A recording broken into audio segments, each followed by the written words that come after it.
in the meantime, we're going to see scary moments and scary pockets and scary ideologies, ideas like World War III and further confrontations of racism and further protect the children and sex trafficking and all sorts of scary, scary things. Because this is our own dark energies that we have not wanted to look at, we have not wanted to face. It's your boy Zay-P, Zay-P the I am. I am that I am, as you are that you are, for we are all that we are. Your boy's back with a brand new video.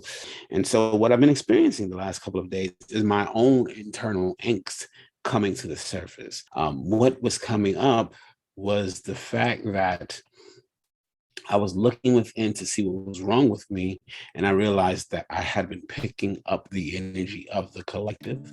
And so what I discovered was that a lot of the angst and tension and unrest that I've been feeling within in my own individual self is the same unrest that we see in the collective. What is coming up really at this moment is a lot of purging, and it's all rising to the surface, the collective darkness, so to speak. And I don't like to say darkness like this is the collective evil. No, I just mean denser energies. These are the heavier energies.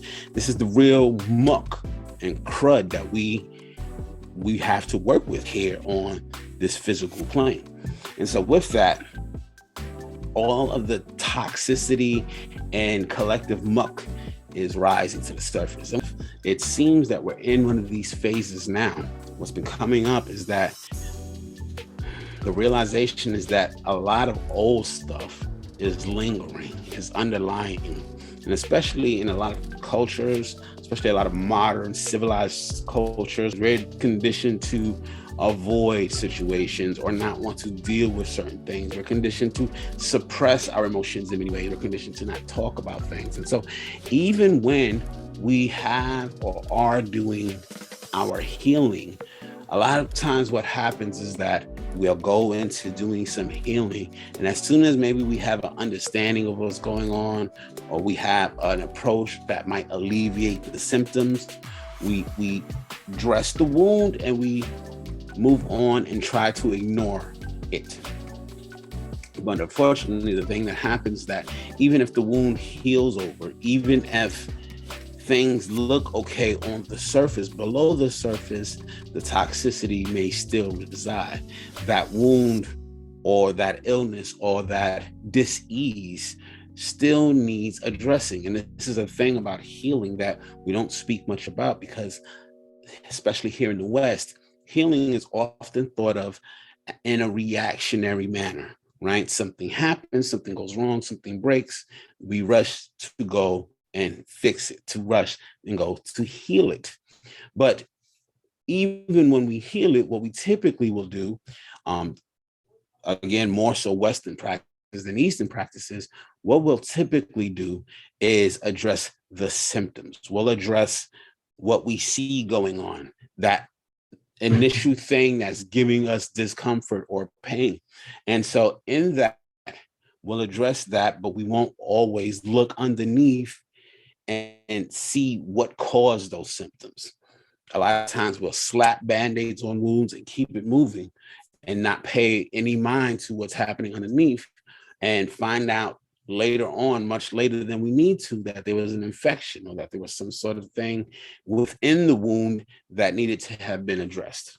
And so the thing about healing is that it is more than just a reactionary aspect. Healing can be and should be a prolonged practice within itself. When it comes to healing, it starts off initially preventive. How are you taking care of yourself? What are you doing? Whether that's some type of self-care practices, whether that's taking vitamins and multivitamins and knowing what your body physiology needs, all of these things apply to healing. So if you start off preventively, and then you move on to maintenance, maintaining that homeostasis of well-being, maintaining this baseline of being good. I'm doing all of the preventive healing. So I'm in a good state and I want to just maintain and prolong that for as long as possible. This is also part of the process that is true healing. And then once we move on from that, this is when we come to reactionary. This is after having maintained homeostasis, not much is going to go wrong. And when things do go wrong, then you address it, right? You can break a bone and now we can address that. Or you can eat something and get some sort of food poisoning and now we can address that. But if you're maintaining the homeostasis and the balance all along, then you should have minimal problems. If you started off initially preventively, then you should have minimal problems. But most of the times here in the West, what we do is we only focus on the reactionary. Uh-oh, something's going wrong. Let's deal with that. Keep it moving. Now we got to go and hustle or whatever else we are prioritizing over our own healing or well-being. And so with that, over years, centuries, generations of consistently doing that same thing, we've developed layers of toxicity below the surface. There are so many issues that have not been addressed that need healing. There's so much below the surface that is just old rotting wounds, much like when you go to the dentist, when they say something is wrong in your teeth, and it's one thing to have a cavity missing. It's another thing when they discover something below the surface, and then you need some sort of root canal, and they got to dig in there and, extract whatever the toxicity is. And so this is what's happening with the collective. There's a lot of stuff to come to the surface still. We've had these pockets before. We will continue to have more of these pockets again. But currently what we're going through is this whole crisis that's happening with everything that's been happening, building up to almost a crescendo from 2019, from 2020, from, the pandemic and expanding on out. All of this has been an example of a bubbling up of issues that have not been dealt with, that have been sitting below the surface, being neglected or ignored or treated symptomatically. And these things will continue to be issues for the collective until we actually do the work to go in and overall have our own collective root canal, right? Look at all of our systems, look at our industries, look where there's corruption, look where there's things that are just not working with our individual and collective value and moral system. And so with that is on the grand scheme of things. This is a generational project that we're on. And this, when I talk and with my guys, I get the impression that before we see such overhaul, it's going to take probably hundreds of years. But we are in the days of change. We are in the days of putting in that work that's leading to all of that. But that is not to say we can't see shifts and transformations in the here and now. What I'm talking about initially was the macro, but what about the micro? The micro is what's happening in this lifetime over these next couple of generations with us and our children, right? We can and we will be seeing shifts. We have been seeing shifts, even with the advances of technology, even with the shifts in school systems and the rising of these collective denser energies, these collective darknesses. It brings up awareness of where our issues lie, what things we need to address and work on. In the micro scale, what are we doing in our individual lives? For me, what was coming up below that surface was the old wounds that I thought I had. I thought I've done my shadow work. I thought I've done the work I needed to heal, to forgive, to let go. And I have. I've done so much of that work. And I know all of us have. So many of us out there constantly doing the work, or seeking the guidance and realizing more work needs to be done. But again, back to the initial point, healing is progressive and it should be a practice, a continued effort. Even with the things that we believe we have done our shadow work on, when they're not properly treated and addressed, what we end up doing is we can go in and try to treat the particular issue, whether it's some sort of childhood trauma or some sort of traumatic experience that's deeply rooted within us, creating whole belief systems, right?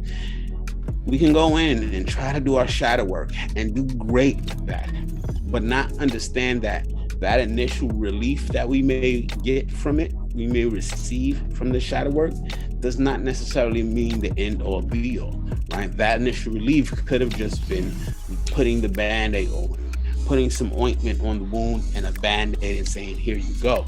But below the surface, there's still more to be done. There's still more healing happening, and there's more ways for you to facilitate that. And so, have you been facilitating that kind of work, the shadow work? Because what's coming is that although work has been done and people are doing their own individual prospects, they're still much below the surface. There's things that have not been addressed. There are things that have been repressed. There are things that have been and suffered in silence, right? And so with that, this is all stuff coming back up for us to deal with.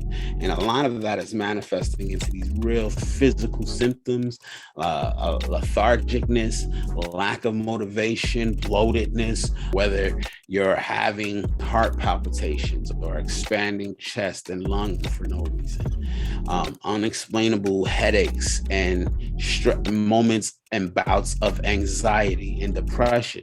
These are all signs and symptoms of unresolved healing.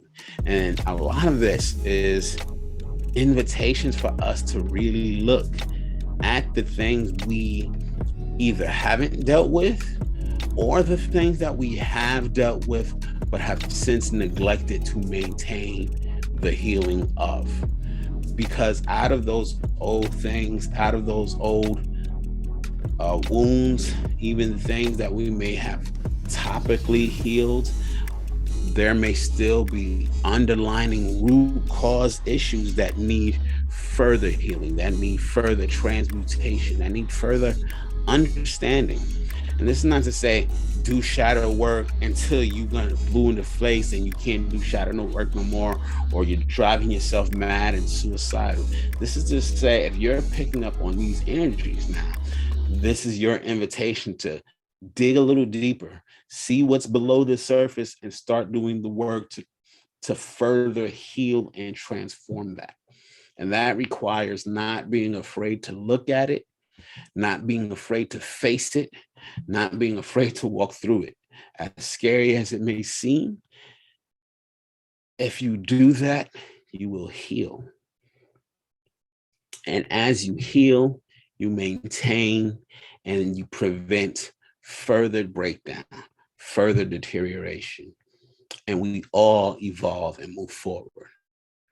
And so it's going to take us working on our own individual crap before we can start to see the collective starting to pick up and clean up its collective crap. In the meantime, we're going to see scary moments and scary pockets and scary ideologies, ideas like World War III and further confrontations of racism and further protect the children and sex trafficking and all sorts of scary, scary things, because this is our own dark energies that we have not wanted to look at, we have not wanted to face. And until we do, they cannot heal. And it starts with us individually.